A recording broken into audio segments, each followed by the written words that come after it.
नहीं तो आस्था तो सबकी अच्छी है, सबकी शुद्ध भावना है, सबको एक यात्रा है, एक आध्यात्मिक यात्रा सब कर ही रहे हैं, सीढ़ी चढ़ रहे हैं। कर्म, उपासना, ज्ञान, विज्ञान, 7 स्वर्ग, अष्टावरण, ज्योतिष स्वरूप, गायत्री, महतत्व, इच्छा शक्ति, नारायण, अव्यक्त ब्रह्म, आखिर ये सब सीढ़ीवत जाहिर है। लेकिन जाते जाते वहीं पर रुक गए कि यही पूर्णमद है, यही पूर्णमद, यही पूर्णमिदम। बस उस चीज को तारतम्य बता रहा है खुलस्ता करके। तो अगर इस अर्थ से देखें तो राज जी ने ही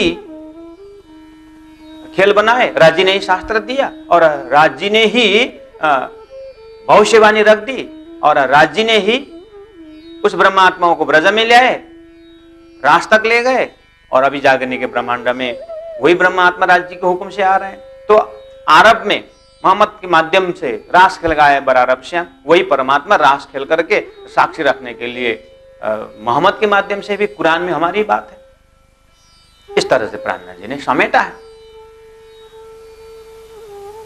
तो तृण लीला जब हम पकड़ेंगे, 5 बेरा धनी मुझ कारण ब्रज रास, आरब भी मोहम्मद प्राणनाथ जी, कुरान में भी परमात्मा राज जी महाराज ने हमारी बात, हमारी घर की बात रखी हुई है। लेकिन मोहम्मद के जमाने में हम ब्रह्मात्मा नहीं थे, इसलिए मोहम्मद साहब ने खाली हकीकत रख दिया, और मार्फत तो राज जी महाराज ने स्वयं कहा कि हे मोहम्मद, ये जो मार्फत तो मैं आकर के खोलूंगा। तो कुरान के हिसाब से मार्फत और पुराण के हिसाब से विज्ञान दर्जा का ज्ञान, परादश प्रेम लक्षण भक्ति का जो लक्ष्य है वो मोहम्मद प्राणनाथ जी से प्रस्फुटित होनी है। इसीलिए तृणलीला अर्थात ब्रज वाला, रास वाला स्वरूप और सदगुरु का जमाना जो है, ये जागने का ब्रज भी और परमधाम की बातें भी, परमधाम का जो वर्णन है, ये 3 लीला और चौथी घरतनी, चारों को या में, अर्थात ये तारतम्य जो वाणी अवतरण का प्रसंग है, इसमें से हम आनंद अनुभव कर सकते हैं। अर्थात वाणी अवतरण होना ही ये राज्य का हृदय का अंदर का प्यार और प्रेम प्रकट हो गया, अंतिम प्रेम प्रकट हो गया है अब। क्योंकि नाटक बनाने वालों को पता होता है, उसको राइटर को, कि मेरा नाटक दुखांत होने वाला है, सुखांत होने वाला है, उस राइटर को पता चलता है। ऐसे ही राजी महाराज को पता है कि मैंने वेद दिया, उपनिषद दिया, क्षर ब्रह्मांड बनाया, अक्षर को मैंने भ्रमित किया, ब्रह्मात्माओं को मैंने सुरतार बनाकर खेल में पहुंचाया, ये राजी महाराज को पता है। तो राजी को ही पता है कि अब मुझे तारतम्य वाणी जो एक वैदिक दृष्टांत से देखना हो, तो वो वेद का ज्ञान एक श्रुतिवत था, वेद व्यास जी ने उसके शब्द में उतारे, और आज हमारे पास 4 वेद है। इसी तरह सदगुरु के जमाने में तारतम्य, परमधाम का वर्णन, ब्रज का वर्णन, रास एक श्रुति की तरह सदगुरु महाराज दर्शन करते थे और बताते थे, और बताए सुनने वालों में 313 आत्माओं में इंद्रावती आत्मा को राजी महाराज ने ऐसा पात्र बनाया कि सारा परमधाम उनके हृदय में उतार करके अब वो इंद्रावती के मुखारविंद से अब तारतम्य ज्ञान के रूप में, शब्द के रूप में तारतम्य ज्ञान इस तरह धरती में आया। अब तो इसको पढ़ते रहो और परमधाम का आनंद लेते रहो। क्यों? क्योंकि ये तारतम्य की बंसी है। पहला ब्रज से रास में जाते समय एक बंसी धनी ने बजाई थी, और हम ऐसे दौड़े कि रास से हम वापस आए नहीं, घर छोड़ के दौड़े कि वापस आना ही नहीं था, इसलिए दौड़े। लेकिन जागने के ब्रह्मांड में ये तारतम्य की वंशी जो है, चेहन चरित्र चातुरी ब्रज राशि की लई, चेहन चरित्र जो आचरण है ब्रज राशि को लेना, इन्हें पगले चाल जो पगला यह प्रमाण जी, ये तो मार्ग वही लेना है। लेकिन जागने के ब्रह्मांड में जागने के बाद भी संसार में रहना है, ये फर्क है। अर्थात जागने के बाद हम परमधाम उठ ही जाएंगे, ऐसा नहीं जैसे हम रात से हम परमधाम में, परात्मा शरीर में हम जगे थे या तंद्रावस्था में पहुंचे थे, ये सिस्टम यहाँ नहीं है। यहाँ तो पूरा नजर खोल के देखना है। इसीलिए तारतम्य का महत्व है। इसीलिए तारतम्य का बल कोई नहीं जाने, एक जाने मूल स्वरूप के चित्त के बातें, मूल स्वरूप के चित्त में यह है कि मेरे परात्मा, मेरे ब्रह्मात्माओं को खेल में रखना है, परम धाम का रस पिलाना है, सपना में ही परम धाम जागृत का रस पिलाना है। तो सबसे कठिन और मुश्किल का कार्य ही यही है, स्वप्न के शरीर में होना और परम धाम का अनुभव करना। कितना कठिन है ये अनुभव। यहां है, चारे को एहमा भोग, यह अनुभव यहां हो सकता है। इसलिए जागनी का जो प्रेम है, जागनी का जो प्रसंग है, ये प्रकरण इस तरह से अब छोटा सा एक भूमिका के रूप में हम प्रवेश हो रहे हैं। तो हवे जागी जो हमारा साधा जी ये छे आपना जोग, तृण लीला चौथी घर तनी चारे नो एमा भोग, कया न जाए सुख जागनी ना। अब आगे जाकर के इस जागनी का सुख का वर्णन नहीं हो सकता है सुंदर साथ जी, क्योंकि सुख तो हमने परमधाम में भी अनुभव कर रहे थे, सुख तो हमने ब्रज में श्री कृष्ण के साथ भी हमने अनुभव की, रास में भी की, संयोग वियोग दोनों देखा, दुख भी देखा, सुख भी देखा। लेकिन जागनी का ब्रह्मांड का जो सुख है ये बियॉन्ड कंपैरिजन, किसी को किसी ये कंपैरिजन नहीं हो सकता है। इवन परम धाम में भी परम धाम का सच्चिदानंद सुखी था, लेकिन असद दुख का उसमें तुलना न होने के कारण, तुलनात्मक ज्ञान न होने के कारण परम धाम का भी अनुभव जैसा होना था वैसा नहीं हुआ। इसलिए खेल ये अपोजिट गुण वाला अनुभव कराया है। सफेद कलर का अच्छा गेटअप अगर चाहिए तो आपको वो बैकग्राउंड जो है ब्लैक होना चाहिए, तो थोड़ा सा भी सफेद गेटअप अच्छा आता है। इसी तरह सुंदर परमधाम की व्याख्या राजी महाराज परमधाम में 25 पक्ष परमधाम में परिभ्रमण कराते थे, लेकिन राज्य को पता है मेरा अक्षर एस्पेक्ट से जो असर दुख मैं देख रहा हूं ये ब्रह्मात्मा को ये ज्ञान नहीं है, इसलिए मैं पूरा ब्लैक बैकग्राउंड दिखाऊंगा, असर दुख का काला मैदान दिखाऊंगा, तब इनको थोड़ी सी परमधाम का स्वाद टेस्ट देगा, सुख बढ़ेगा और बढ़ेगा। इस तरह राज्य के हृदय में दूध में छिपा हुआ घी की तरह उनके इस प्रोग्राम के अंदर बहुत गहरा गाढ़ा प्रेम दिखाई दे रहा है। इस तरह से राज्य के हृदय को देखने का तारतम्य क्षमता है प्यारे सुंदर साथ जी। तो इसी ऐसे ही चिंतन को आगे जाकर के जागनी का प्रकरण हम देखते जाएंगे। आज का समय पूरा हो गया है, तो इतने में ही हम चौपाई दोहराएंगे। राजी महाराज जैसे जैसे आदेश और आज्ञा देंगे उसी तरह हम विषय वस्तु को आगे प्रस्तुत करेंगे। बोलो श्री प्राणनाथ प्यारे की जय। हवे जागी जो मारा साथ जी, ये छे आपन जोग, तृण लीला चौथी घर तनी, चारे नो यह माँ भोग, चारे नो यह माँ भोग। बोलो श्री प्राणनाथ प्यारे की जय। सद्गुरु महाराज की जय। प्रणाम।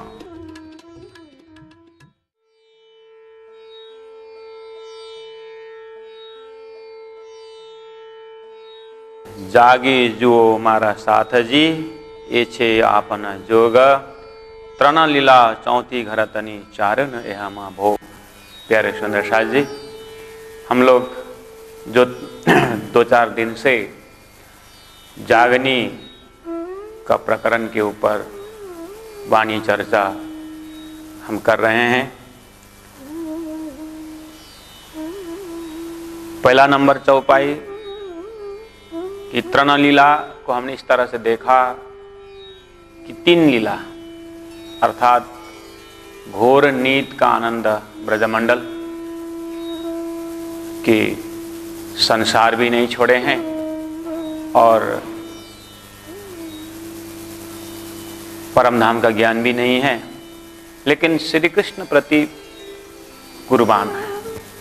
परमात्मा एक ही श्री कृष्ण के प्रति हम समर्पित हैं।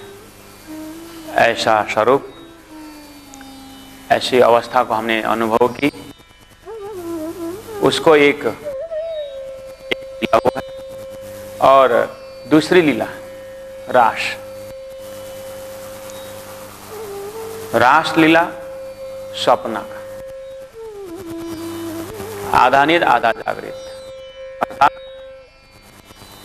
परमधाम का ज्ञान भी नहीं है, लेकिन ब्रजमंडल को हमने पूरी तरह, ये दिव्य परमधाम के ब्रह्मात्माओं को राजी महाराज ने 3 एपिसोड में, जैसे हम कहीं नाटक देखते समय एक पहला एपिसोड, दूसरा एपिसोड, अलग अलग सेक्शन करके हम देखते हैं, इसी तरह परमधाम के आत्माओं को राजी महाराज इस तरह से अनुभव करा रहे हैं ब्रजराज, और जागनिका ब्रह्मांड का भी अनुभव कराना। लेकिन जागनिक के ब्रह्मांड में 2 भाग है, एक जागनिका ब्रज है, सदगुरु का समाया। ब्रजमंडल में प्रेम तो था लेकिन लक्ष्य नहीं था। अब जागनिक के ब्रह्मांड में तारतम्य ज्ञान द्वारा लक्ष्य आया। लक्ष्य क्या है? हद पार बेहद है, बेहद पार अक्षर, अक्षर पार वतन, जागिए न घर, लक्ष्य दिया है। दिव्यो ही अमूर्त पुरुष बाह्य अभ्यंतर यह मन शुभ्र है, अक्षरात परतः पर। शास्त्रों में भी एक धाम होने का लक्ष्य किया है, गोलोक काचा परम पदम। तो वो लक्ष्य जो शास्त्र ने संकेत किया था, उस धाम का वर्णन सदगुरु महाराज ने राजी महाराज के आदेश से उस परम धाम का वर्णन किया। कहने का मतलब सदगुरु के जमाने में, सदगुरु के हयाती में उस परम धाम का लक्ष्य बनाकर, और सदगुरु महाराज को सुंदर शास्त्र ने या परम धाम के ब्रह्मात्माओं ने इस तरह से पहचान किए कि शास्त्रों में पहले गुरु साक्षात परम ब्रह्म बोलते थे। सदगुरु के जमाने के सुंदर साथ ने भेष बदल के आए धनी साक्षात। ब्रजमंडल में श्री कृष्ण को साक्षात परब्रह्म स्वरूप, अर्थात श्री कृष्ण के सिवाय अन्य कोई है ही नहीं, अंकुर के बल पर ये भाव से श्री कृष्ण के प्रति समर्पित थी ब्रह्मात्मा। लेकिन लक्ष्य नहीं था, परिचय नहीं था।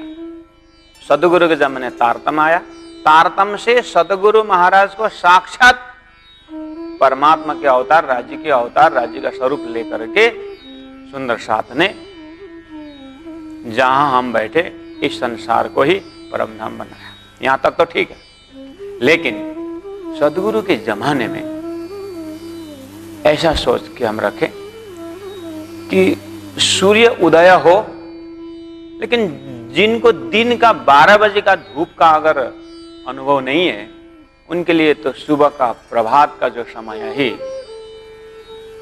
उस रोशनी को ही सब कुछ लगता है। सूर्य में कमी नहीं, उस रोशनी जो फैलने में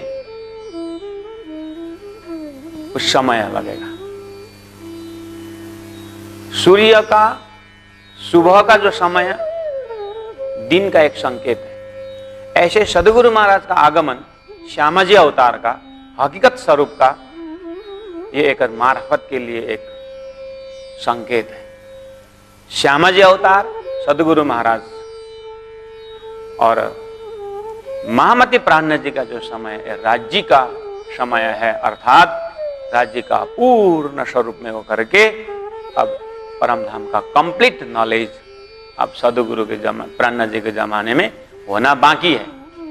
उस अर्थ में सदगुरु का जमाना जागने का ब्रज का दर्जा होता है। तो 3 लीला हमने इस तरह से लिया, ब्रज, रास और सदगुरु का जमाना। और परमधाम की बात है तो सदगुरु जमाने में था ही,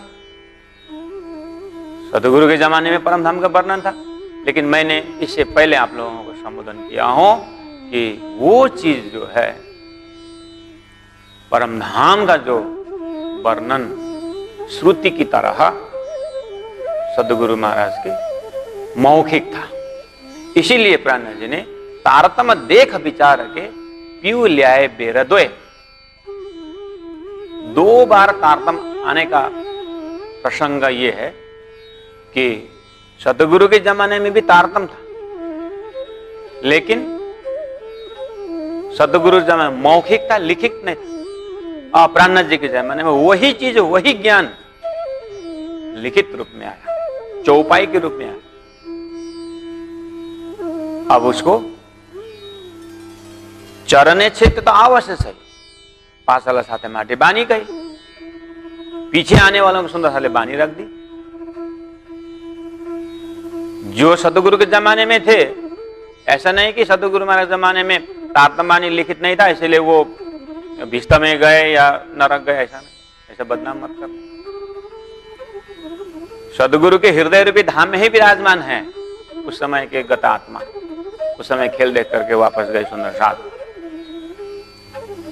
वो तो राज जी के हुक्म है ना, तो जिनको जितना दिखाना था वो देख लिया। परम धाम में जगने में तो एक दिल्ली इंद्रावती ने जो अनुभव किए वो अन्य आत्मा भी करेगी, वहां का एक दिल्ली के हिसाब से, लेकिन वहां परीक्षा है प्रेम की।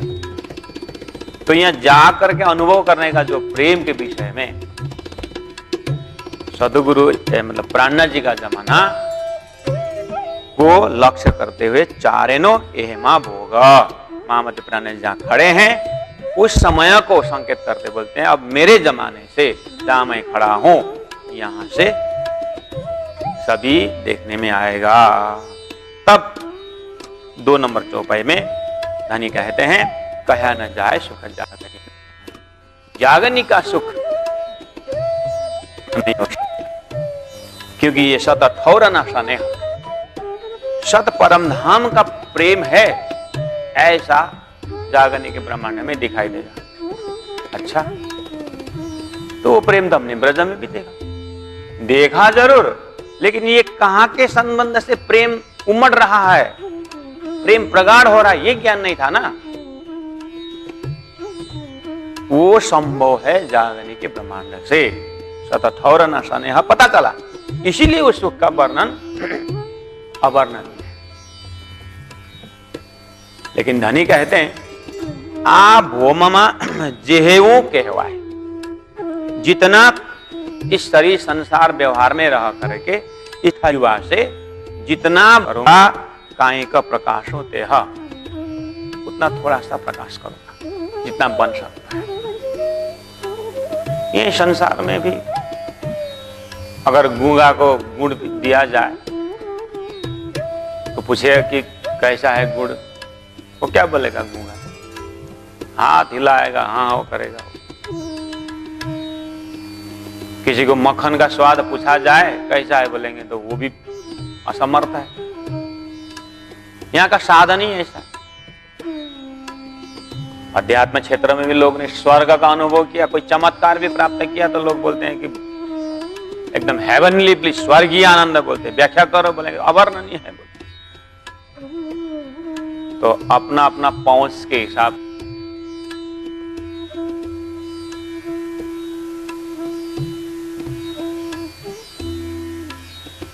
संसार में जिन्होंने मुश्किल से महीना में 100 रुपया हाथ में आता, एक ही साथ अगर 1000 का नोट आ गया, एक ही साथ 1000 का नोट हाथ में आ गया तो बेचारा वो हार्ट फेल हो जाएगा।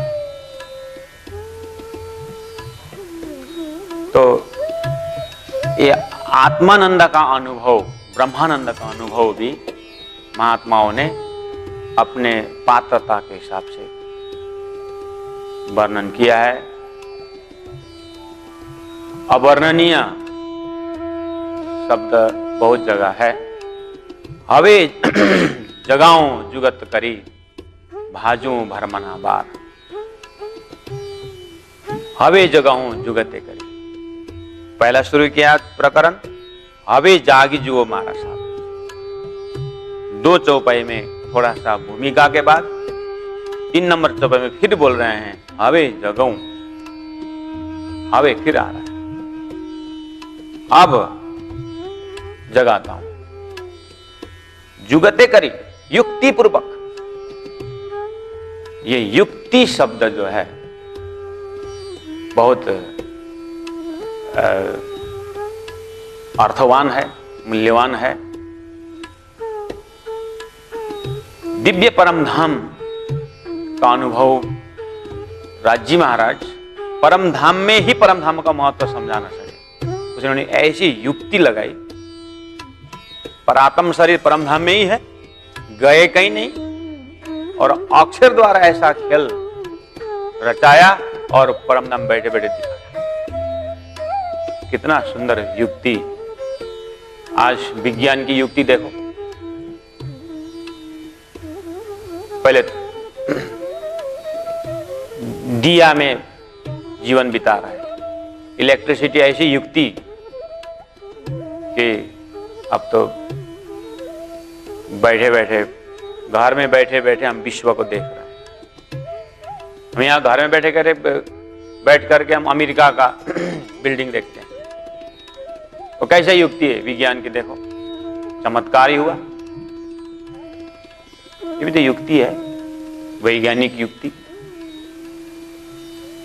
ऐसे ही महामती प्राणनाथ जी, हवे जगाऊं जुगते करी, युक्ति लगा करके मैं आत्माओं को जगाऊंगा। जगाने का काम तो उपनिषद भी कर रहा था। जगाने का काम तो जैसे मैंने इससे पूर्व आप लोगों को बताया, असतो मा सत गमया, असत से सत की यात्रा। ये कहने का तरीका, युक्ति देखो। तमसो मा ज्योतिर्गमय, अंधकार से प्रकाश की ओर। शब्द में युक्ति देखो, ये भी तरीका है। और धीरे से हमारे ज्योग्राफिकल एक्सप्रेशन भी अगर देखेंगे तो ज्योग्राफी में इतिहास, हिस्ट्री छुप गया। Iron age, stone age, iron age, copper age, golden age, वहां प्रमोशन है। इसका मतलब संसार बनाने वाले परमात्मा ने जीव के चेतना के विकास भरने के लिए अनंत अनंत युक्तियां पहले से ही है। 84 लाख भी तो एक जीव की यात्रा में एक युक्ति है। उन परमात्मा के हृदय में बैठकर ये युक्ति देखें, कैसी कैसी युक्ति है उनकी। परम धाम में जब ब्रह्मात्मा थे, अक्षरधाम को देखा ही नहीं, आश्चर्य लगता है। तीसरी भूम से दूर दूर, चारों ओर देखते हैं नौवीं भूम से, लेकिन इतना बड़ा अक्षरधाम नहीं देखते। कोई सुंदर पूछते हैं कि कैसे नहीं देखे, आश्चर्य। इसमें क्या आश्चर्य है? राज्य के हुक्म ने नहीं देखा है, नहीं देखे। आज दिखा दिया, देखे नहीं तो फिर परमात्मा का हुक्म कैसे समझे? ये भी है कि युक्ति है। बहुत सारी युक्तियां हैं। धनी कहते हैं यहां पर, हवे जगाऊं जुगते करे, युक्ति पूर्वक मैं जगाऊंगा। इसका मतलब अब जगाने का जो प्रक्रिया है उसमें थोड़ा बदलना पड़ेगा। प्राणनाथ जी का सेल्फ एक्सपीरियंस, अपने अनुभव से देख रहे हैं। मैंने सुंदर साथ को बहुत फटकारा, पीना तमाकू छोड़ दो, मांस मछली सब। कभी कभी हमारे में ऐसे होता है ना, बहुत बड़ा फंक्शन होता है प्रणामी समाज का, और इस बार हम विशेष गोष्ठी में बलि प्रथा के ऊपर गोष्ठी रखेंगे। अब बलि प्रथा के ऊपर अलग अलग विद्वान आकर के भयंकर भयंकर लेक्चर देते हैं। हत्या नहीं करना चाहिए, ये बहुत बड़ा लेक्चर। सुनने वाले श्रोता, किसी ने बलि देखा ही नहीं, करना तो छोड़ दो भाई, देखा ही नहीं है। वो पूछ रहे नीचे से, बलि क्या है? हमने तो ऐसे कभी देखा ही नहीं। जहां बलि होती है, जिस मंदिर में, वहां जाकर के गोष्ठी करना है। प्रणामी मंदिर में गोष्ठी होती है बलि, जो कभी देखा ही नहीं। ये युक्ति गलत है। सही युक्ति होना चाहिए, कहां जाकर के क्या बोलना है। कभी कभी ऐसा ही होता है। सदगुरु महाराज ने, महामती प्राणनाथ जी ने अपने ही कार्य में थोड़ा सा परिवर्तन लाए। इसलिए युक्ति शब्द है कि आवे जगाऊं, मुझे जगाना है युक्तिपूर्वक, और भाजू भरमना बार, भरम का दरवाजा मुझे हटाना है। आखिर कभी कभी होता है ना, ऐसा क्यों किया, ऐसा नहीं करना चाहिए था। सामने वाला बोलता है जैसे भी किया काम हो गया ना, तुमको रिजल्ट से मतलब या तरीका से मतलब, इस तरह से कर दे तो भी हो जाए, तो तुम करो नहीं से काम हो गया, लेकिन तो लेकिन क्या, तो तुम करके देखा उस तरह से। प्राणनाथ जी ने पहला का जो जगाने का जो तरीका था उसको खंडन नहीं किया, लगभग वो भी उसी रास्ता से आए, आकर के देखा नहीं कहीं ना कहीं तो कुछ गलत तो है। तो मैं युक्ति को परिवर्तन करता हूं।